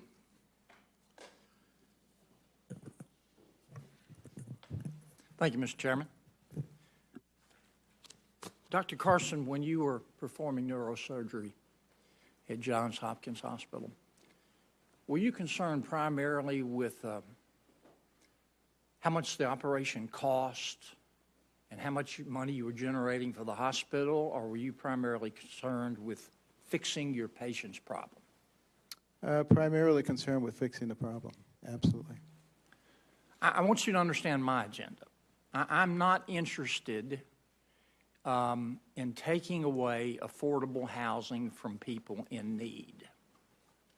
I am interested in seeing fewer people need affordable housing. How are you going to do that? Again, it goes back to the conversation we were just having. We have got to give people a springboard to get out of a situation of stagnation and develop their God-given talents. We have got to create an environment which we can do, through tax reform, through regulatory reform, through trade reform, through a number of things that creates an environment. Then we can also, the people who, for instance, are stuck in those situations, there's absolutely no reason that we can't require some training, some education, some skills, which then allow them to be much more independent and move up. So that's really what I'm talking about, just not sort of leaving the system as it is and just continuing to feed the system, but really trying to develop our people. And it goes back to what I was talking about before. If we're going to compete in the future with nations that have 3 and 4 times as many people as we do, we have got to develop our people. We've got to get the bang for the buck. I want to talk to you about the Community Development Block Grant Program. As we talked about in my office, Louisiana had massive flooding last year. In March, the northern part of our state received about 25 inches of rain in 3 days. That's more rain than the city of Los Angeles got in 3 years. And then in August, South Louisiana flooded. We got about 27 inches of rain in 3 days. Most of the people who flooded didn't live in a floodplain. They didn't need health insurance or need flood insurance. And the truth is, if you get 27 inches of rain or 25 inches in 3 days, you can live on Mount Everest and you're going to flood. So we had a lot of people hurt badly. The American taxpayer has been very generous through the members of Congress. Congress has appropriated about $1.6 billion to our people. It's going to come in the form of community development block grants. Right. Now, there's some confusion. Our governor has a plan to spend part of that money. He doesn't have a plan to spend the other part. He has blamed HUD. I've spoken off the record with some of the HUD officials. They say it's the state's problem. Frankly, I don't care whose fault it is. Congress has acted. The American taxpayer has been extraordinarily generous. I just want to figure out how to get that $1.6 billion to folks so they can start rebuilding their lives. Would you commit to me that as Secretary of HUD, and I believe you will be Secretary of HUD, that you will ask your folks not to break any rules and not to break any laws, but to demonstrate some of that flexibility you were talking about? Yes. To keep their eye on the ball. Let's try to get the money into the hands of the folks for whom it was appropriated, as opposed to discussing how many lawyers can dance on the head of a pin. Well, thank you, Senator, and I enjoyed our conversation previously. You're singing my song here. I've been talking to mayors across this country and housing authorities, and they all say what you just said. They appreciate the grant money, but they have to jump through too many hoops, and there's too much red tape. And I look forward to working not only with the people at HUD, but with the recipients of the grants, so we can figure out how to streamline this procedure. And by utilizing the IT technology to eliminate a lot of waste and fraud, I think we can really get a lot of bang for our buck here. Okay. Thank you. Thank you, Doctor. Thank you, sir. You'll be a great HUD secretary. Thank you. Thank you very much. Senator Tester.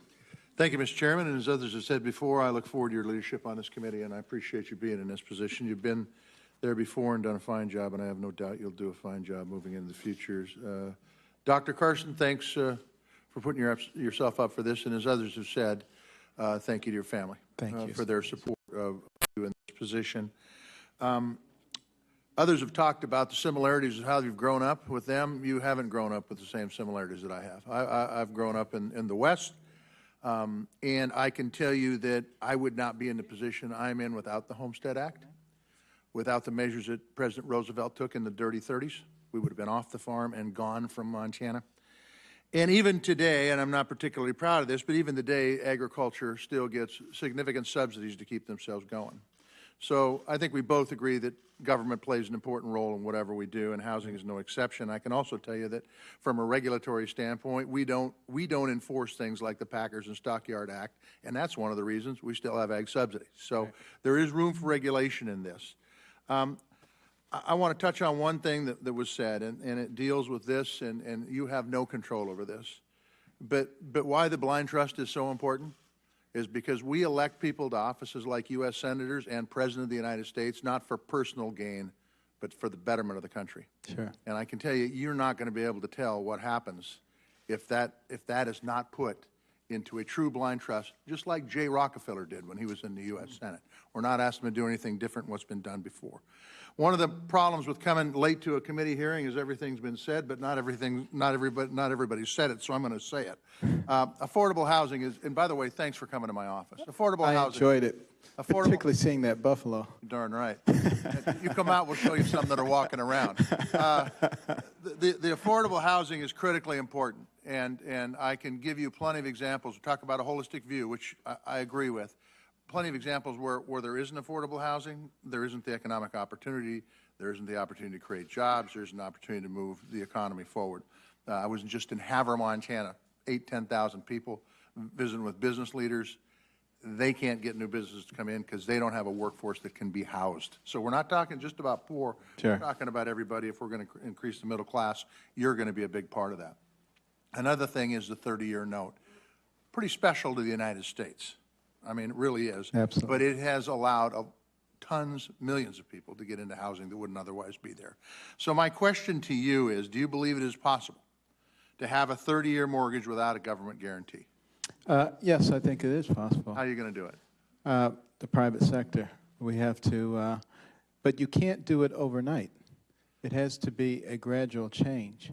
And that's something that I would want to work with this committee on, because I think we can't do it in a haphazard way and we can't do it in an ideological way. But we have to make sure that we preserve the dream for the American people. That's the key. I would love to work with you on it. I think that if you take a look at how long 30 years is, 30 years is quite a while. And I think private lot can change in 30 years. And I think, truthfully, I don't see how it can happen. I know Canada doesn't have it. And I don't want to be like Canada. No. I mean, they're okay. They're good people. Yeah, they're good people. They are.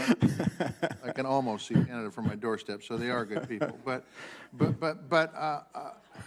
I can tell you that it's going to be difficult. But I'm willing to listen to ideas and try to move forward. We talked about reducing red tape. There's an outfit called the Interagency Council on Homelessness, which works for ways to address homelessness in different geographies. One size doesn't fit all. Right. Will you commit to working with those folks to make sure that that can happen? That's very important. You know, I've been that close to being homeless myself, so I can really understand that. Super.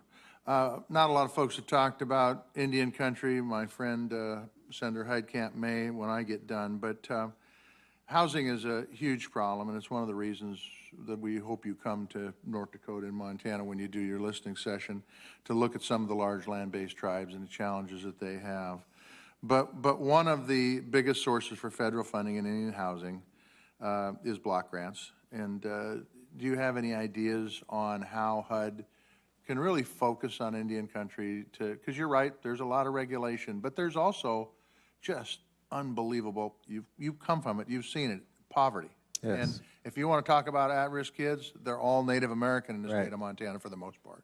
So do you have any ideas on how we can improve housing, because it's a critically important piece of that holistic puzzle you talk about? Right. Well, again, going back to the holistic model, you know, it's not just a matter of putting people in a house, it's understanding what's going on those tribal lands. Why is there such a drug problem, for instance? What is facilitating that? Can we start further down the road and see if there's a way that we can stop some of the drug trafficking? And then, at the same time, simultaneously work on the housing. As I mentioned before, getting rid of the regulatory burden for creating housing on the reservations. I mean, it's absolutely absurd. And working, I think, with some of the tribal leaders themselves, rather than imposing things upon them, I think that all of those things will have an ameliorating effect. Thank you for your service, Dr. Carson. Thank you, sir. Thank you, Senator Perdue. Dr. Carson, thank you for your lifetime of service and your willingness to serve again. Please don't take any disrespect for my absence here in the better part of this meeting. I have an Armed Service Committee going at the same time with General Mattis. It strikes me, I'm incredibly impressed with the nominations of this president-elect, and you're not the least of those by any means. I have always admired your heart for humanity, and in our meeting earlier this week, I could see that. One of my first jobs, Doctor, was in a Head Start program, and I learned early when I put people around me to judge their hearts, and I think President-elect Trump did a great job in your nomination for this. Thank you. I'm amazed with your quotes here. We don't need to help people achieve a position where we feel good about. Rather, we need to put people in a situation that they feel good about. Would you elaborate on that, please? Yeah, well, you know, in many cases, you know, over the years, bureaucrats, politicians, no offense, have just, you know, done things that make themselves feel good and pat themselves on the back, and we took care of this problem, when in fact, you go and you look at the people, and, you know, they're living in squalor and dilapidated places, and there's danger, and you go outside, you're worried about whether your kid's going to come back safe. You know, so, you know, we need to be looking at the end product rather than, you know, the beginning of the process. That's what I'm talking about. You had mentioned public-private partnerships. In USAID, I've served on the Foreign Relations Committee, and one of the great successes is Power Africa, where we put $8 billion up of U.S. taxpayer money, and we attracted over $40 billion of private money to power a significant portion of Africa over the next decade. Talk to us a little bit about your vision, about how you can get the private sector involved with government to help heal our cities and develop. You had mentioned the other thing, housing and urban development. In our private conversation, you spent more time talking with me about development, and I'd like you to elaborate on that as it relates to the private investment. Sure. Well, you know, we've got a lot of very talented people in this country in the private sector, and, you know, the low-income housing tax credit is an excellent example. You know, it's seen over by the Congressional Finance Committee. But, you know, that has allowed an enormous number of places to be renovated. And there's plenty more where that comes from. In Detroit, I was talking to a private developer recently about some of the work they were doing with blight. And, it was costing $16,500 per building. They came in and working with recycling organization were able to take the buildings down for $5,500. That was a way of using the private sector in a very positive way to clear large amounts of the city. Those are the kinds of things that we need to look for. There's a lot of money in the private sector. There's a lot of goodwill in the private sector. And I want to work on those programs, and I want to study those programs that are working so that we can multiply them across the country. Well, thank you again for your answers, Mr. Chairman. Thank you, and God bless you for your willingness to do this. Thank you.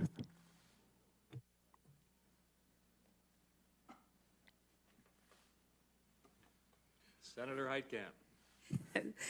Mr. Chairman, welcome to that chair. We look forward to working with you. You have a brave new crowd.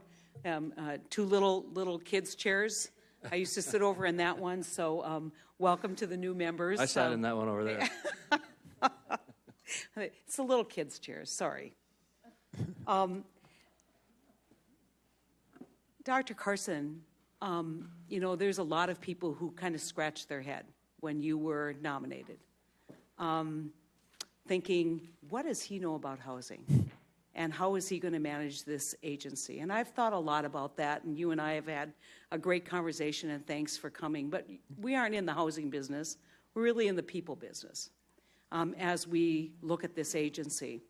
And I grew up completely different than you. I grew up in a town of 90 people. My dad basically was a seasonal construction worker. My mom was a school cook.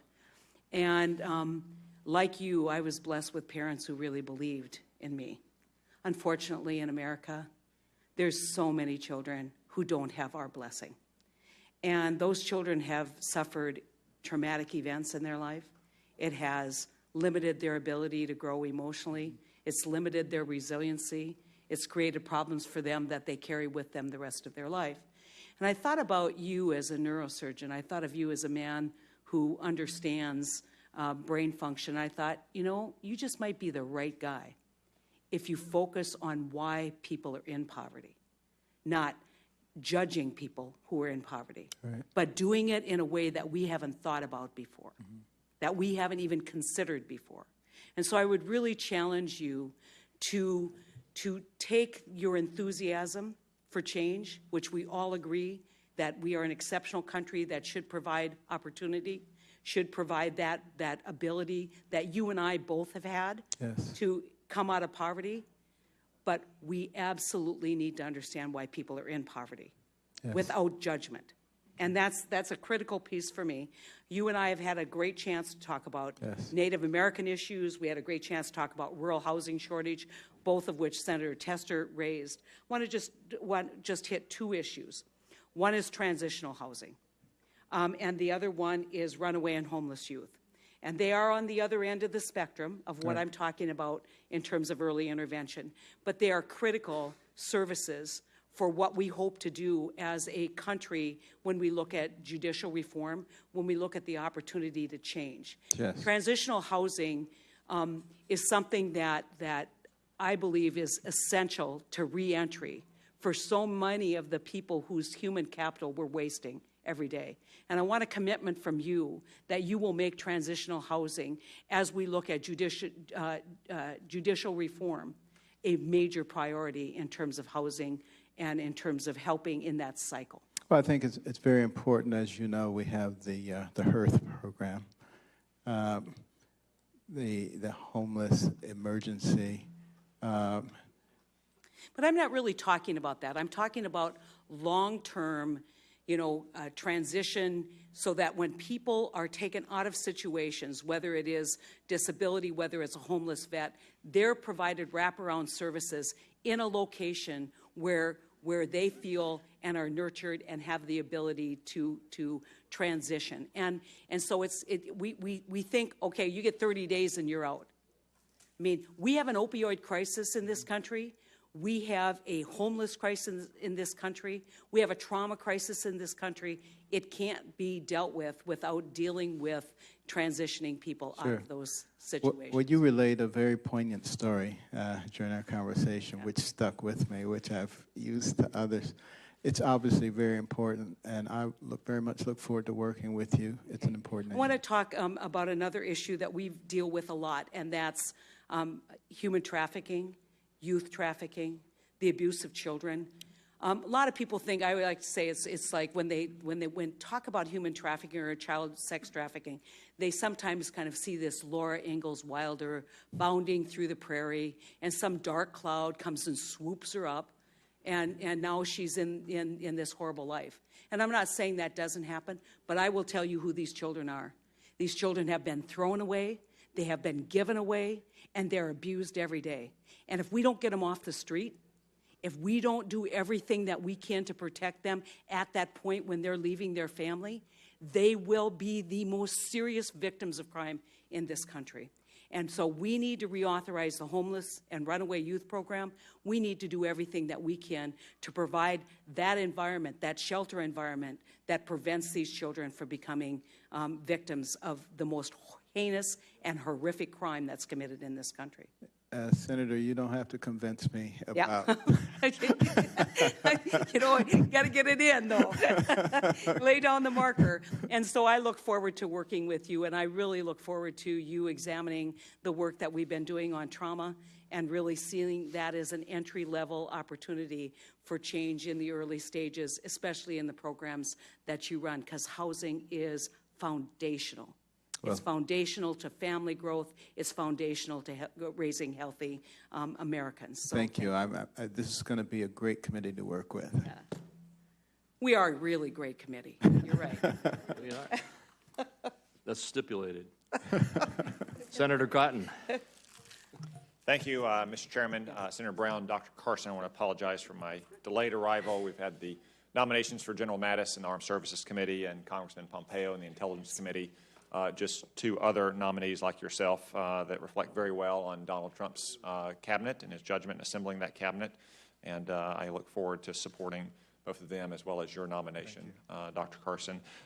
We spoke in our private meeting about a topic you've already discussed with Senator Heller and Senator Donnelly that is close to my heart, and that's the problem of homeless veterans. Right. I think there's something like 40,000 homeless veterans in America today. In Arkansas, we have several hundred of those veterans. I think it's appalling failure of our government and our society that we have veterans who are willing to risk their lives for our country, and they currently live in worse conditions than they did in the deserts of Iraq or the mountains of Afghanistan. I just wanted to give you an opportunity to lay in a little bit about how you think about this problem and what we can do better to solve this very disturbing problem of homelessness among our veteran population. Well, thank you, and thank you for your service in the military to our country.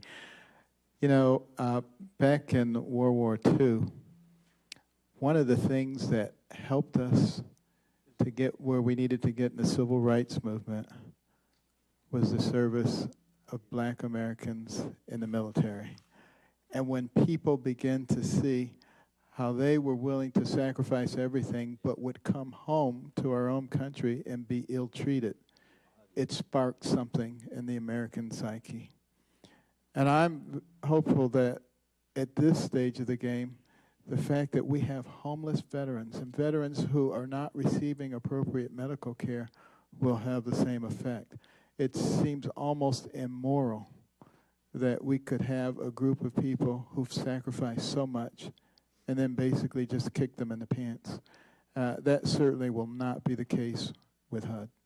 Well, thank you very much. And I look forward to working with you on this question, as I know so many members of this committee and the Congress does. And I know that you'll be working closely with Mr. Shulkin, pending his confirmation as the Secretary of the VA. I just want to say thank you once again for your willingness to answer the call of service. I know sometimes leaving private life can be a challenge for individuals, but I'm very glad that the President-elect has selected you to be our Secretary of Housing and Urban Development, and I look forward to working together with you and seeing you from time to time in front of this committee. Thank you, Senator. Thank you, Dr. Carson. Thank you, Senator. We have one senator who may show up for his first round questions, but at this point there are no senators in the room who have not already had one round. I know there is some interest in a second round, and so could I get just by a show of hands, who's interested in a second round? so we have 2 or 3. At this point, Do I get to vote? actually, we should ask you if you need a break or you want to just go on and finish this. Let's go ahead and start the second round then, and I will probably at some point jump in with some questions, but I'll go to you first. Sure. Thank you, Senator Mr. Brown. Chairman, and thank you for sitting here and your patience. And I noticed you weren't drinking that much water, so you didn't have to get up like Senator Crapo and like the chairman and I did. I'm thinking about that. I know exactly You let your us age. know I know if you exactly your age. I want a little more specific on the issue that Senator Warren raised.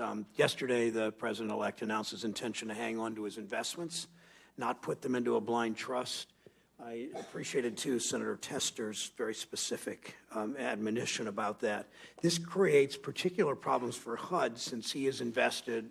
We don't know his tax return, so there may be others. We know he's invested in at least one subsidized housing project, Starrett City. I wondered if you're aware of his stake there, and have you discussed Starrett City with the president? I've not discussed it with him. I do know about it. Okay.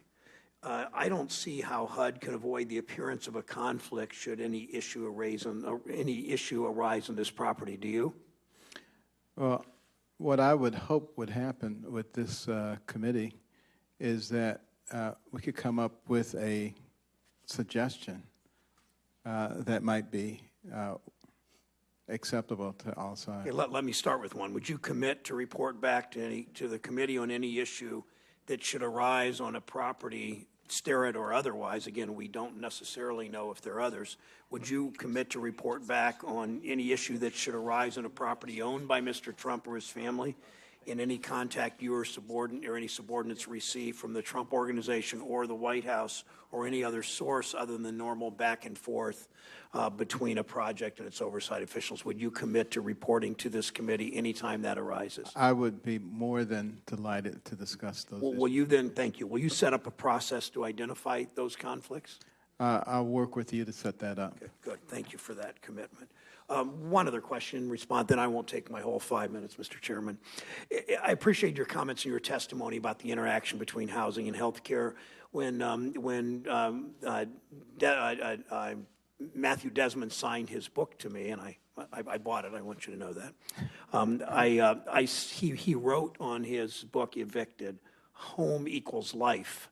And that, in a nutshell, says what you were saying between the connection between housing, health care, and so much else. And right. As I think Senator Van Hollen said, if you don't have a home, so many other things go wrong, obviously. So even if you are widely successful in promoting healthier housing, will it be any more than a drop in the bucket compared to the loss of health insurance for as many as 30 million Americans, including nearly 1 million in my state?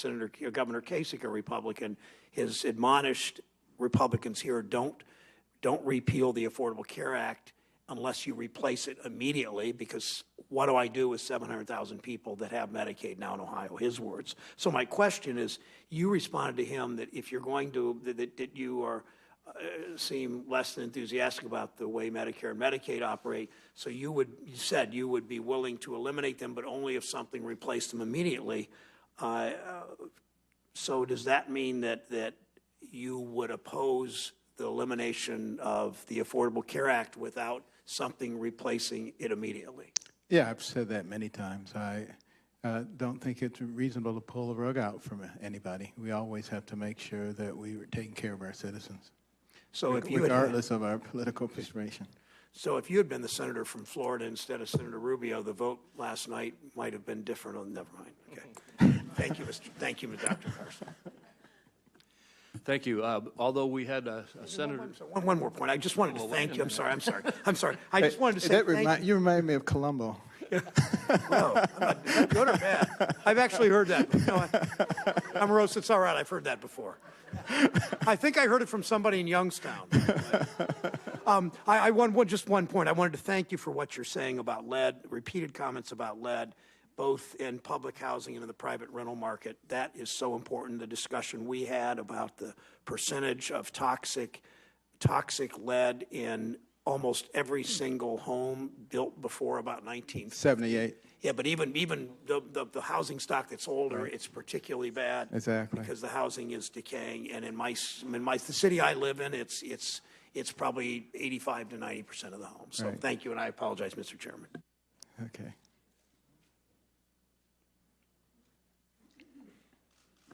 All right, we did have a senator on the Republican side who wanted to get here, but is held up at the Armed Services Committee hearing that's going on right now. And Senator Warren, who was here, has been called back to the Armed Services Committee. She indicated that if necessary, she could submit her further questions for the record. And so at this point, we do not have any further questioning for you, Dr. Carson, and we will wrap up the hearing. I will say that to all senators and Dr. Carson, we have a practice of submitting questions following the hearing for the record. Oh, did you have a question? Okay, Senator Cortez Masto, I didn't realize you wanted another round. I appreciate that, and I will be brief because you've done an incredible job, and I appreciate the comments and the holistic approach that you have to helping individuals. Dr. Carson, there is one thing of interest to me, however, that you've talked about, which is public-private partnerships and the financing when it comes to public-private partnerships. I haven't really had a conversation with you and what your thoughts on how that would be addressed when it comes to housing and mortgages. When I talk about public-private partnerships, I'm talking about having people in the private sector actually invest their own resources in either building or renovating or refurbishing housing that is then used by HUD to house people. So they have to obviously be incentivized in order to do that. But the big stumbling block is the initial capital to be able to get it done.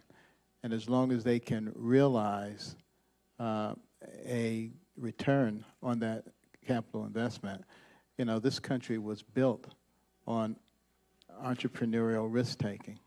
So that's always going to be a part of who we are, and that's what I want to capitalize upon. So in other words, are you envisioning a role for private equity capital to invest in the future housing growth and mortgages and housing for individuals and homeownership? I will be engaging in a number of conversations with the FHA administrator, with this committee, and with finance experts at HUD to figure out the best ways so that we can always have a win-win situation. So what you're saying does concern me because of the fact that Nevada was a foreclosure crisis, ground zero for the foreclosure crisis. And a lot of that was money that we saw come in from Wall Street, big investments coming in for these mortgages. And individuals really, at the end of the day, lost their homes. But I think because you're there talking, was an investment from Wall Street. So I'm just curious. That's why, if you could elaborate your thoughts on that. Yeah, I think you're talking about predatory people who came in and took advantage of people. It was a combination. The big banks were involved as well with some of their teaser rates, but there was Wall Street was involved. So that's why. And you know what? We can follow up on this individually. I just want to put that in your ear. That is a concern of mine and something I will be looking out. I would look forward to working with you on that because I don't want those predators swooping in either. Thank you. I appreciate that. All right. All right, thank you. With that, the questioning is concluded. And to all of the senators, we ask that you get your questions for the record in by close of business on Tuesday, next Tuesday. Close of business next Tuesday. And Dr. Carson, we ask that you promptly respond to those so that we can move forward as promptly as we can. I will be happy to do that. And I want to thank you, Mr. Chairman, Mr. Vice Chairman, and all of the committee members, both present and absent, for what was actually kind of fun. Thank you. It's always better to be at this end of this kind of a hearing rather than the beginning when you're sitting in that chair. All right. Dr. Carson, thank you also for coming here and being well prepared. This hearing is now adjourned.